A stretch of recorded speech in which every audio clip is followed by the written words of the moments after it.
Teman-teman, saya sudah berapa hari nggak buat video ya. Viti. Saya ada dikirimin video nih, screenshot. Kelihatan nggak sih? Nih. Ini ada Bapak Julianus Paulus Sembiring. Komentar di video Viti saya yang dikomentari oleh seorang pengacara muda yang pelontos ya. Pengacara kan ya. Nah, ada satu komen begini. Nebis in idem in abstrakto berbeda dengan nebis in idem Bapak. Benar Yamin kalau memahami lebih luas sih gitu. Nah, jadi Bapak Julianus Paulus Sembiring ya menjawab dong. Dia jawab begini. Ya benar. Nebis in idem in abstrakto berbeda dengan nebis in idem. Yang perlu difahami adalah penerapan nebis in idem dalam konteks abstrakto diterapkan dalam pengujian undang-undang di MK. Sampai situ dulu ya. Pengujian norma ini sudah pernah diuji, diputuskan. Saya paham. Sangat memahami. Saya mau mengatakan begini. Abang Julianus, saya rasa Anda juga perlu membaca, Pak. Ya. Oke, Pak. Saya pesan. Once I said in abstracto, in Latin paras, gitu loh, in Latin person, you need to learn, you need to know what exactly that means. Jangan dikarang-karang, Pak. Ya, jangan dikarang-karang, Abang. Kasihan mahasiswa-mahasiswa baru, kasihan sarjana-sarjana hukum baru. Seperti yang pelontos itulah. Siap guru katanya. Ya guru, disebut guru. Jadi kan kasihan, Pak. Jadi Bapak harus membedakan mana open legal policy, mana open legal policy, mana nebis in idem in abstrakto. Ya. Nebis in idem in abstrakto, istilah ini hanya dalam konsep hukum, di bawah hukum, di bawah undang-undang dasar, khususnya pidana dan perdata. Ya. Ketika Anda mengatakan telah diuji, maka yang Anda maksud itu nebis in idem in concreto. Apa itu in konkret? Ya.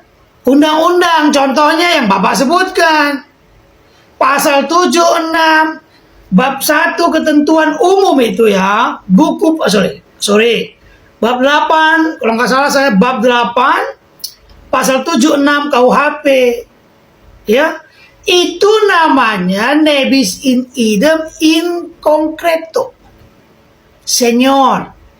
Claro, clear. Yang diuji itu tidak mungkin nebis in idem in abstrakto. Paham nggak, Pak?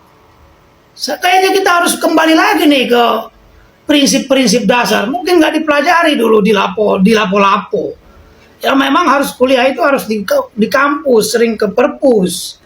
Ya tidak cukup hanya perpus, tidak cukup hanya kampus yang besar, gitu. Harus ada buka gerbang pengetahuan melalui membaca, gitu ya. Yang Bapak maksud yang diuji tahun 2012, 2014 terkait kasus-kasus yang kasus korupsi itu namanya nebis in idem in concreto. Apanya yang diuji? Bahasanya yang dianggap abstrak atau bukan. Kalau disebut dalam frasa itu yang menjadi persoalan sehingga dia diuji ke Mahkamah Konstitusi, constitutional review namanya, atau istilah lain judicial review ya, Yang diuji itu frasanya. Maka dia masuk ke dalam konsep open legal policy. Nah, yang saya maksud dengan nebis in idem in abstracto adalah masuk secara prinsip mendasar lahirnya nebis in idem. Apa itu, Pak? Satu, ada pasal 76 KUHP, ya, buku pertama itu ketentuan umum itu, ya. Nah, setelah itu untuk putusan orang yang sudah disidang, yang pernah disidang nggak bisa diproses lagi. Namun ada pengecualiannya, gitu ya. Contoh, makanya kemarin diperdebatkan perkaranya Pak Hasto, karena putusannya ingkrah, kasusnya yang ingkrah, orangnya belum pernah diuji, gitu. Oke, Pak, itu walaupun nggak disebutkan bagian dari pengecualian yang disebutkan di pasal 76. Kalau kita bicara tentang nebis in idem in abstracto, Bapak, Anda masuk ke paling prinsip mendasar, fundamental. Contoh nih, catat. Putusan Mahkamah Agung tahun 1986